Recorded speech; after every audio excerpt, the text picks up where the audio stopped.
Welcome to our channel. Mahanadu Telugu Desam పార్టీకి మహా పండగ. కార్యకర్తల అభిమానులకి మహానాడు అంటే అతిపెద్ద పండగ. ఈసారి మహానాడు నెల్లూరులో నిర్వహిద్దామని చెప్పి పార్టీ పెద్దలు నిశ్చయించిన తర్వాత ఇజ్రాయెల్ ఇరాన్ యుద్ధం కారణంగా ఆర్థిక మాంద్యం వస్తుందేమోనన్న అనుమానంతో ప్రధానమంత్రి నరేంద్ర మోదీ పొదుపు పాటిద్దామని ఇచ్చిన పిలుపు మేరకు జాతీయ అధ్యక్షులు నారా చంద్రబాబు నాయుడు గారు మహానాడుని నెల్లూరులో క్యాన్సిల్ చేసి వర్చువల్గా హైబ్రిడ్ మహానాడు నిర్వహించేందుకు కార్యాచరణ చేపట్టారు. హైబ్రిడ్ మహానాడు వల్ల రాష్ట్ర వ్యాప్తంగా ఉన్న అభిమానులకి, కార్యకర్తలకి, దేశవ్యాప్తంగా ప్రపంచవ్యాప్తంగా ఉన్న కార్యకర్తలకి, అభిమానులకి వీక్షించే అవకాశం ఎలా ఉంటుంది, ఎన్ని తీర్మానాలు ప్రవేశపెట్టబోతున్నారు, ఆ తీర్మానాల్లో ఉన్న విశేషాలు ఏంటి, డైరెక్ట్గా జరిగిన మహానాడు కంటే హైబ్రిడ్ మహానాడు బాగా జరిగే అవకాశం ఉంటుందా, ఎంతమంది పాల్గొనవచ్చు, ఇలాంటి అనేక విషయాలు తెలుసుకుని ప్రయత్నం చేద్దాం. విశ్లేషణకు మనతో పాటు ఉన్నాడు టీడీపీ సోషల్ యాక్టివిస్ట్ శశికుమార్. ఆయన అడిగి మరిన్ని విశేషాలు తెలుసుకుందాం. నమస్తే శశి. నమస్తే అండి. ఈసారి మహానాడు హైబ్రిడ్ విధానంలో చేద్దామని నిర్ణయం తీసుకుని చంద్రబాబు నాయుడు గారు నిర్ణయం తీసుకున్నారు. అలాగే చేస్తూ ఉన్నారు. రాష్ట్ర వ్యాప్తంగా, దేశవ్యాప్తంగా, ప్రపంచవ్యాప్తంగా ఉన్న అభిమానులు, కార్యకర్తలు ఎలా వీక్షించే అవకాశం ఉంది? తీర్మానాలు మామూలుగా మహానాడులో ప్రవేశపెట్టినట్టు ప్రవేశపెడతారా? ఎట్లా చేస్తారు? ఎట్లా చేద్దాం అనుకుంటున్నారు? ఒకటి, మహానాడు అనేది తెలుగుదేశం పార్టీ కార్యకర్తలకు ఒక పండుగ. ఎందుకంటే మహానాడు అనేది ఒక ఎమోషన్. ప్రతి ఒక్క కార్యకర్త మహానాడుకు వెళ్ళొద్దాం అని, అంటే తెలుగుదేశం పార్టీ అనేది ఏంటంటే ఒక లాంగ్ రన్ పార్టీ. ఇది ఒక రోజులో వచ్చిందో 2 రోజులు వచ్చిందో, 44 ఏళ్ళ సుదీర్ఘ రాజకీయ చరిత్ర. ఇదేంటంటే తెలుగుదేశం పార్టీ కార్యకర్త ఒక కుటుంబ అనుబంధం. ఈరోజు శ్రీకాకుళం కాడు ఉండే కార్యకర్త కావచ్చు, ఈ తెలంగాణలో ఆదిలాబాద్ అమ్మూల కాడి నుంచి మూలుండే చిత్తూరు వరకు కార్యకర్తలందరూ ఒకే చోట కలుసుకునేది ఎప్పుడంటే మహానాడు రోజు. వాళ్ళందరూ ఏంటంటే ఇప్పుడు మనం ఎలాగైతే ఒక ఉమ్మడి కుటుంబంలో ఉద్యోగాల రీత్యా అందరూ ఒక్కొక్క దగ్గర ఉండి ఒక రోజు వచ్చి అందరూ పండగకి ఏ విధంగా అయితే కలుసుకుంటామో, సంక్రాంతి పండుగ కలుసుకున్నట్టు తెలుగుదేశం పార్టీ కార్యకర్తలందరూ మహానాడు పండుగ కలుసుకుంటారు. ఇది కాలానుగుణంగా మనం ప్రతి సంవత్సరం అధికారంలో ఉన్నా, ప్రతిపక్షంలో ఉన్నా, ఎక్కడున్నా కానీ చేసుకుంటూ వచ్చేవాళ్ళం. గతంలో 2 సార్లు కరోనా సమయంలో కోవిడ్ సిచ్యువేషన్ వల్ల ఆన్లైన్లో పెట్టడం జరిగింది. మళ్ళీ ఈసారి కూడా ప్రధానమంత్రి గారు ఇచ్చిన పిలుపు మేరకు హైబ్రిడ్ మోడ్లో వెళ్ళడం జరిగింది. ఎందుకంటే ఎప్పుడు కానీ తెలుగుదేశం పార్టీ ఈ ప్రాంతీయ పార్టీ అని చాలామంది అన్న జాతీయ భావాలతో పనిచేసిన పార్టీ. దేశంకి ఏ అవసరం వచ్చినా తెలుగుదేశం పార్టీ తన వంతు. ఈరోజు ఏంటంటే ఈ పొదుపు చర్యల్లో భాగంగా ఇప్పుడు రాష్ట్ర నలుమూలల నుంచి రావాలంటే అది భారీ డీజిల్ కావచ్చు, లేకపోతే ఇక్కడ మెయింటెనెన్స్లు కావచ్చు, ఇవన్నీ చాలా అవుతాయి. అందువల్ల ఏంటంటే సింపుల్ అండ్ ఎఫెక్టివ్గా మనం తీసుకున్నామని చెప్పి అధినాయకుడు ఒక నిర్ణయం తీసుకున్నాం. హైబ్రిడ్ మోడ్లో అంటే ఇది కొత్తగా ఉంటుంది. ఎందుకంటే గతంలో ఆన్లైన్ మహానాడు అన్నప్పుడు మమ్మల్ని గేల్ చేశారు, కానీ వాళ్ళు సక్సెస్ చేసి చూపించాం. ఇప్పుడు హైబ్రిడ్ మోడ్లో ఎలా అంటే కేంద్ర కార్యాలయంలో ఒక స్టేజ్ ఉంటుంది. ఎవరైతే తీర్మానాలు ప్రవేశపెడతారో వాళ్ళందరూ స్టేజ్ దగ్గర ఇక్కడ కేంద్ర కార్యాలయంలో ఉంటారు. ఇప్పుడు కేంద్ర కార్యాలయంలో కూడా మొత్తం 200 మందికి మాత్రమే ఆహ్వానాలండి. మొత్తం 200 మందికి మాత్రమే ఆహ్వానాలు. ఆ 200 మంది మాత్రమే కేంద్ర కార్యాలయంలో ఉంటారు. మిగిలిన వాళ్ళందరూ ఏంటంటే వాళ్ళ బూతుల్లో, వాళ్ళ క్లస్టర్ పరిధిలో వాళ్ళు మహానాడు వేడుకలు జరుపుకుంటారు. ఇక్కడ ఏంటంటే ఇంకొకటి కూడా, ఈ మహానాడు ద్వారా ఒక మెసేజ్ ఏంటంటే రాష్ట్రంలో దాదాపుగా 1875 క్లస్టర్లు ఉన్నాయండి. 1875 చోట్ల స్క్రీన్స్ ఉంటాయి. అక్కడ ప్రతి ఒక్కరూ వీక్షిస్తారు. ఇప్పుడు కేంద్ర కార్యాలయంలో జరిగేది ఈ 1875 సెంటర్లలో లైవ్ వస్తుంది. ఆ లైవ్ని ఏదైతే ఇక్కడ కేంద్ర కార్యాలయంలో ఏ విధంగా అయితే ఎన్టీ రామారావు గారికి నివాళులు అర్పించి ఏ విధంగా అయితే కార్యక్రమాలు పెడతారు, ప్రతి క్లస్టర్లో అదేవిధంగా క్లస్టర్ ఇన్ఛార్జ్ నాయకత్వం జరుగుతుంది. ఇది ఇంకొకటి ఏంటంటే ఒక బాండింగ్ పెరిగేదానికి కూడా అవకాశం ఉంటుంది. ఎందుకంటే ఇప్పుడు క్లస్టర్ పరిధిలో ఉండే తెలుగుదేశం పార్టీలో ఒక వ్యవస్థ ఉంది. క్లస్టరు, బూత్, యూనిట్, మళ్ళీ అదేవిధంగా కేఎస్ఎస్ అని.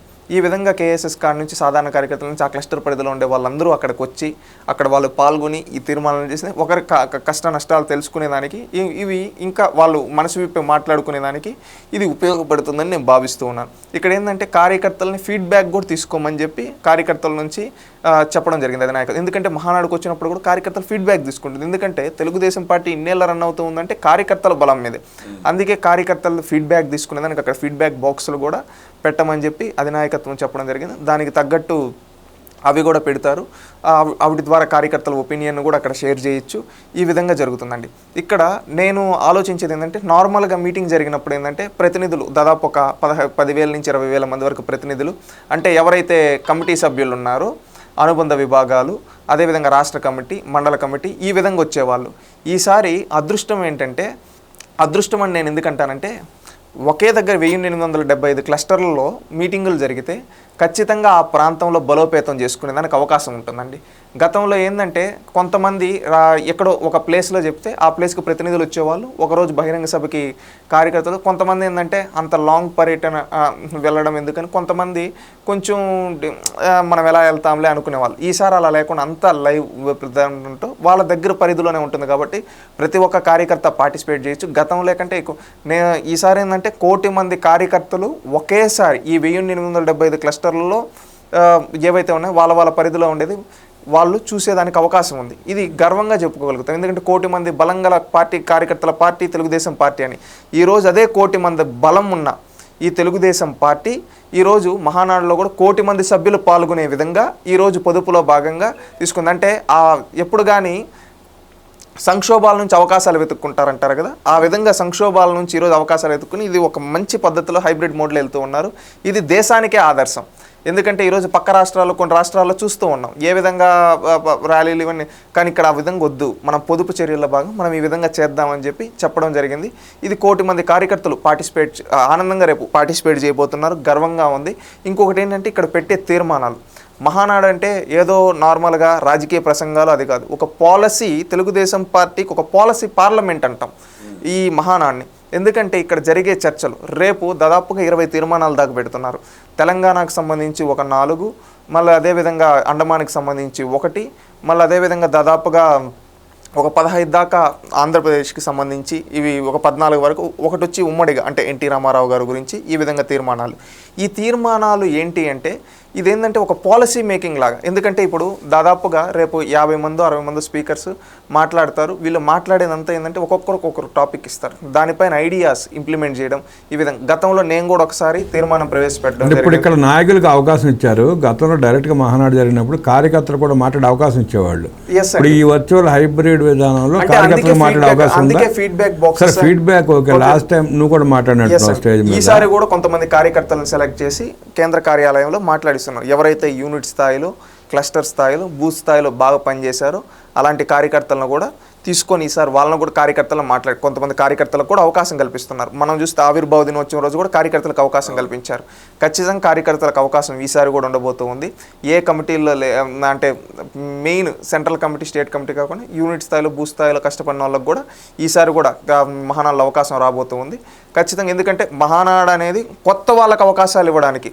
ఇప్పుడు నేను గతంలో మాట్లాడాను, నేను ఒకసారి, ఈసారి ఇంకో కొత్త మందికి అవకాశాలు వస్తాయి వచ్చేసారి భవిష్యత్తులో. ఎందుకంటే తెలుగుదేశం పార్టీ అవకాశాలు ఇచ్చే పార్టీ. ఇప్పుడు ఒకరినే ప్రొజెక్ట్ చేయడం ఆ మోడ్ అనేది కాదు. తెలుగుదేశం పార్టీలో కార్యకర్తలు నాయకులుగా తయారు చేసిన పార్టీ. ప్రతిసారి కొత్త వాళ్ళకి అవకాశాలు రావాలి. దీంట్లో ప్రతి కార్యకర్త దాన్ని శిరసావహిస్తాడు. ఎందుకంటే మా తోటి కార్యకర్తలు కూడా బిల్డ్ అవ్వాలి. ఈరోజు నేనొక్కరిని ఎదగడము, నేనొక్కరిని ఎదిగిపోయి అది కాదు, ప్రతి ఒక్కరూ ఎదగాలి. లోకేష్ గారి ఆలోచన కూడా అదే. కొత్త వాళ్ళకి అవకాశాలు ఇవ్వాలి. కొత్త వాళ్ళకి అవకాశాలు ఇచ్చినప్పుడే పార్టీ బలోపేతం అవుతుందనే ఒక మోడ్లో వెళ్తూ ఉంది. పార్టీ ఆవిర్భావం నుంచి కూడా కార్యకర్తలే నాయకులు అయ్యారు, వాళ్లే మంత్రులు అయ్యారు, రాజ్యసభ సభ్యులు అయ్యారు, ఎంపీలు అయ్యారు.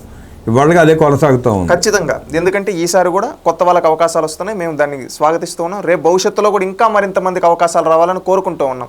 మొన్న ఆవిర్భావ దినోత్సవం రోజు కొత్తగా కార్యకర్తలతో మాట్లాడిచ్చారు. మొన్న చూసుకుంటే ఒక సాధారణ కార్యకర్తలను పొలిట్ బ్యూరోలకు తీసుకున్నారు. రేపు కొత్త కార్యకర్తలకు అవకాశాలు ఇస్తూ ఉన్నారు. గతంలో నేనే ప్రత్యక్ష సాక్షి, నేనే లబ్ధి పొందాను మహానాడుపై, నాకు ఎలాంటి రాజకీయ, నాకు కూడా అవకాశం కల్పించింది పార్టీ. ఈ విధంగా ఎంతో మందికి అవకాశాలు ఇస్తుంది తెలుగుదేశం పార్టీ. నేను అప్పీల్ చేసేది ఏంటంటే యూత్ను కూడా రండి, పని చేయండి, ఖచ్చితంగా అవకాశాలు వస్తాయి. ఇప్పుడు ఒకరికే ప్రొజెక్షన్ అనేది తెలుగుదేశం పార్టీలో ఉండదు. తెలుగుదేశం పార్టీలో ఏంటంటే ఎవరు బాగా పర్ఫామ్ చేస్తే వాళ్ళకి ఉంటుంది. ఖచ్చితంగా మనం పనిచేసి మనం ప్రూవ్ చేసుకోవాలంతే. అది మన చేతుల్లో ఉంది ప్రూవ్ చేసుకోవడం అనేది. అందుకని ఈసారి కూడా కొత్తగా ఈ తీర్మానాలన్నీ ఉండబోతున్నాయి. దీంట్లో ప్రధానంగా స్త్రీ శక్తి థీమ్తో వెళ్తూ ఉన్నామండి. ఈసారి మాట్లాడబోయే వాళ్ళు కూడా మహిళలే అత్యధిక మంది ఈసారి మహానాడులో మాట్లాడతారు. అత్యధిక మంది మహిళలు ఈసారి ప్రసంగిస్తారు. దేంట్లో మహిళల గురించి మాట్లాడుకుంటే ఎందుకు స్త్రీ శక్తి థీమ్ పెట్టారంటే ఇప్పుడు రేపు రానున్న రోజుల్లో చట్టసభల్లో కూడా మహిళలు దాదాపుగా 50% ఉండాలనే ఒక లక్ష్యంతో వెళ్తూ ఉన్నారు. 50% వాళ్ళు ఉండాలి అనే ఒక ఆలోచనతో ముందుకెళ్ళేటప్పుడు వాళ్ళని ప్రోత్సహించాలి. ఆ విధంగా ప్రోత్సహించేదానికి తెలుగుదేశం పార్టీ సిద్ధంగా ఉంది. ముందు నుంచి నాడు ఎన్టీ రామారావు గారి కాడి నుంచి కూడా మహిళలకు స్థానిక సంస్థల రిజర్వేషన్ కావచ్చు, ఉద్యోగాల రిజర్వేషన్ చంద్రబాబు నాయుడు గారు కావచ్చు ఇవ్వడం జరిగింది. ఈరోజు మహిళల ఆంటర్ప్రీనియర్లుగా లోకేష్ గారి ఆలోచన కావచ్చు, ఇవన్నీ ఉన్నాయి. ఇవన్నీ ఆలోచనలతో తీసుకుంటే రేపు భవిష్యత్తులో కూడా వాళ్ళని తీసుకొని రావాలంటారు. ఈరోజు పార్లమెంట్ స్థాయి కమిటీలో కావచ్చు, రాష్ట్ర కమిటీలో కావచ్చు మహిళలకు అదేవిధంగా ప్రాతినిధ్యం ఇచ్చారు. రేపు మహానాడు వేదిక పైన కూడా అత్యధికంగా దాదాపుగా 50% మంది పైన మహిళలే మాట్లాడబోతూ ఉన్నారు. అంటే ఇది ఒక సగర్వంగా చెప్తాను. ఎందుకంటే ఈ విధంగా మహిళలను గౌరవించే పార్టీ భారతదేశ చరిత్రలో మరొక పార్టీ లేదని కూడా చెప్తాను. ఈ మహానాడు ద్వారా మహిళలకు ఒక డైరెక్షన్ ఇస్తూ ఉన్నాం. ఎందుకంటే మహిళలు తెలుగుదేశం పార్టీలో నాయకులు. మహిళలను ఏదన్నా ఒక పార్టీ ప్రోత్సహిస్తుందా అంటే అది తెలుగుదేశం పార్టీ. ఇక్కడ రేపు మాట్లాడబోయే వాళ్ళందరూ కూడా వెల్ ఎడ్యుకేటెడ్ పర్సన్స్, పాలసీస్ తెలిసిన వాళ్ళందరూ వాళ్ళ చేత తీర్మానాలు ప్రవేశపెట్టించే విధంగా ఈ విధంగా చేయబోతుంది. అది ఒక విధంగా గర్వకారణంగా చెప్పుకోవచ్చు. యువతను ప్రోత్సహిస్తూ ఉన్నారు. రేపు కూడా ఎంతోమంది యువత మాట్లాడబోతూ ఉన్నారు. మళ్ళీ అదేవిధంగా సీనియర్లు మాట్లాడబోతూ ఉన్నారు. ఇంతకుముందే నాకు తెలిసిందంటే కలిసెట్టి అప్పలనాయుడు గారు లాంటి ఒక సాధారణ కార్యకర్తను ఎంపీ చేశారు. ఇప్పుడు ఏంటంటే ఆయనతో ఒకప్పుడు పార్టీ పొలిట్ బ్యూరో సభ్యులు ఎవరైతే యనమల రామకృష్ణుడు గారు, ఎర్రంనాయుడు గారు లాంటి వాళ్ళు ప్రవేశపెట్టిన తీర్మానం తెలుగు జాతి విశ్వఖ్యాతి అనే ఆ తీర్మానాన్ని ఆయన కూడా ప్రవేశపెట్టమని చెప్పారు. అంటే ఈ విధంగా తెలుగుదేశం పార్టీ అవకాశాలు కల్పిస్తూ ఉంటుంది. రేపు ఎవరైనా కానీ కష్టపడిన కార్యకర్తకి ఇక్కడ ఉంటుంది. ఈ మహానాడు ద్వారా అనేక కొత్త తీర్మానాలు ఏదైతే నా దేశం నా బాధ్యత అని కేంద్ర ప్రభుత్వం ఇచ్చిందో దానిపైన చర్చ జరగబోతూ ఉంది. అదేవిధంగా ఇక్కడ ఎంప్లాయ్మెంట్ జనరేషన్ అనేది మనం ఏ విధంగా క్రియేట్ చేశామనేది దానిపైన జరగబోతూ ఉంది. మళ్ళీ అదేవిధంగా తెలుగు జాతి విశ్వఖ్యాతి దాన్ని ఏ విధంగా చేయాలని దానిపైన జరగబోతూ ఉంది. అన్నదాతలకి మనం చేసిన దానిపైన చర్చ జరగబోతూ ఉంది. మళ్ళీ అదేవిధంగా మనం చూసుకుంటే ఇప్పుడు ప్రధానంగా వైసీపీ చేసే విధ్వంసాలు ఏ విధంగా విధ్వంసాలు చేసింది, ఆ విధ్వంసాల నుంచి మనం రాష్ట్రాన్ని ఏ విధంగా వికాసం వైపు నడిపించామనే దానిపైన జరగబోతుంది. ఈ విధంగా అనేక అంశాలపైన మళ్ళీ అనేక వర్గాలకి ఎవరైతే బీసీలు, ఎస్సీలు, ఎస్టీలు, మైనారిటీ వీళ్ళకి చేసిన సంక్షేమం పైన కావచ్చు, P4 లాంటి పాలసీల పైన కావచ్చు, వీటన్నిటిపైన చర్చలు జరగబోతే వీటన్నిటిపైన తీర్మానాలు ప్రవేశపెట్టబోతున్నారు. ఈ తీర్మానాలన్నీ రేపు ఖచ్చితంగా ఆమోదించబడతాయి. రేపు భవిష్యత్తులో ఆ తీర్మానాలని ప్రజల కోసం ఇంప్లిమెంట్ చేయడం జరుగుతుంది. ఇది ఒక policy making of policy parliament అని ఎందుకంటున్నాం అంటే ఇక్కడ ఒక డిస్కషన్ జరుగుతుంది ఈ 2 రోజుల్లో. ఇది ఒక డైరెక్షన్ ఇస్తారు. రేపు రానున్న రోజుల్లో ఏ విధంగా మనం ముందుకెళ్ళాలి, పార్టీ కార్యకర్తలకి, రాష్ట్రానికి. ఈరోజు అధికారంలో ఉన్నాం కాబట్టి మనం ఒక అధికార పార్టీగా ప్రజలకు ఏం చేస్తామనేది ఒక మెసేజ్ అనేది క్లియర్ కట్గా ఈ మహానాడు ద్వారా ఇవ్వబోతున్నాం. ఈ మహానాడు అనేది ఖచ్చితంగా చరిత్రలో నిలిచిపోబోతుందండి. ఎందుకంటే గతంలో ఎన్నోసార్లు వేదిక 3 రోజులు మహానాడులు జరిపాం, 2 రోజులు జరిపాం, కొన్నిసార్లు పరిస్థితి అనుగుణంగా ఒక రోజు మామూలుగా 27, 28 జరుగుతుంది. 3 రోజులు జరుపుతారు.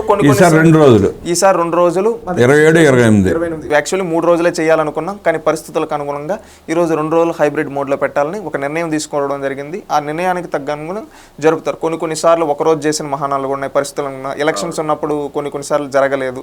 కానీ కొన్నిసార్లు కోవిడ్ లాంటి ఆన్లైన్లో జరిగాయి. ఈసారి హైబ్రిడ్ మోడ్లో జరుగుతూ ఉంది.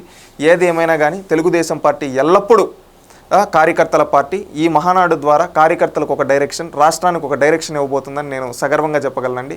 ఈ మహానాడు అనేది ఒక కొత్త నాయకత్వానికి కూడా పునాది వేయబోతుందని చెప్తాను. ఎందుకంటే మహానాడు అనేది ఈరోజు 1875 క్లస్టర్లలో ఈరోజు క్లస్టర్ ఇన్ఛార్జీల పరిధిలో ఈరోజు అనేక మంది వస్తారు. అక్కడ అందరం కలిసి పార్టీ బలోపేతానికి కృషి చేయాలని ఒక తెలుగుదేశం పార్టీ కార్యకర్తగా ఒక యువకుడుగా కోరుకుంటూ ఉన్నాను. ఎందుకంటే ఈ పార్టీ బలంగా ఉండాలి. ఈ పార్టీ శాశ్వతంగా ఉంటేనే ప్రజలకు మంచి జరుగుతుంది. ఈ తెలుగు జాతికి మంచి జరుగుతుంది. ఈ తెలుగు జాతికి మంచి చేసిన ఏకైక పార్టీ ఏదంటే తెలుగుదేశం పార్టీ అన్నాడు. అంటే ప్రాంతీయ భావాలతో పుట్టిన జాతీయ భావాలతో పనిచేసిన పార్టీ. దేశానికి ఎప్పుడు అవసరమైనా కానీ మద్దతు ఇచ్చిన పార్టీ. ఒకప్పుడు బీజేపీకి 2 స్థానాలు ఉన్నప్పుడు ఒక స్థానం తెలుగుదేశం పార్టీ పొత్తులో ఇక్కడి నుంచి తెలంగాణ గడ్డపైన హనుమకొండ నుంచి జంగారెడ్డి గారు వెళ్ళారు. అంటే ఆ రోజు నుంచి నిలబడింది. అటల్ బిహారీ వాజ్పేయి గారి ప్రభుత్వం ఫస్ట్ టైం 5 ఏళ్ళు నిలబడిందంటే అది ఆ రోజు ఎన్డీఏ కన్వీనర్గా చంద్రబాబు నాయుడు గారు తెలుగుదేశం పార్టీ మొత్తం ఇన్ని చేసినా కానీ ఏ రోజు పదవులు కోరుకోలేదు. ఈ దేశ ప్రయోజనాలు, ఈ రాష్ట్ర ప్రయోజనాల కోసం తెలుగుదేశం పార్టీ పనిచేసింది. ఈ విధంగా పనిచేస్తూ ఉంటుంది. ఎన్నో విప్లవాత్మకమైన మార్పులు తెలుగుదేశం పార్టీ తీసుకున్న తర్వాత దేశం ఇంప్లిమెంట్ చేయడం చూసాం. ఈరోజు మనం చూసుకుంటే దేశానికి అవసరమైన యుద్ధ విమానాలు ఎక్కడ తయారవుతాయంటే మన రాష్ట్రంలో తయారయ్యే విధంగా చంద్రబాబు నాయుడు గారు తీసుకొని వచ్చారు. అదేవిధంగా రేపు ఫ్యూచర్లో డేటా సెంటర్స్ అనేది కీ రోల్ ప్లే చేయబోతున్నాయి. ఆ డేటా సెంటర్స్కి హబ్గా ఎక్కడ నిలవబోతుందంటే మన వైజాగ్ నిలవబోతుంది. అదేవిధంగా ఒకప్పుడు సిలికాన్ వ్యాలీ గురించి భవిష్యత్తులో క్వాంటమ్ వ్యాలీ అంటే మన అమరావతి గురించి మాట్లాడుకునే విధంగా ఈరోజు తెలుగుదేశం పార్టీ అభివృద్ధి చేస్తూ ఉంది. ఇవన్నీ చర్చ రేపు మహానాడులో ఖచ్చితంగా జరుగుతాయి.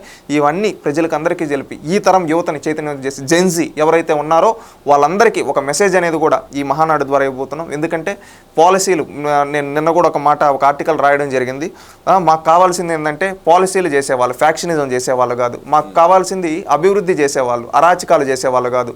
మాకు కావాల్సింది ఏంటంటే ఒక మంచి డెవలప్మెంట్, డిస్ట్రక్షన్ చేసేవాళ్ళు కాదు.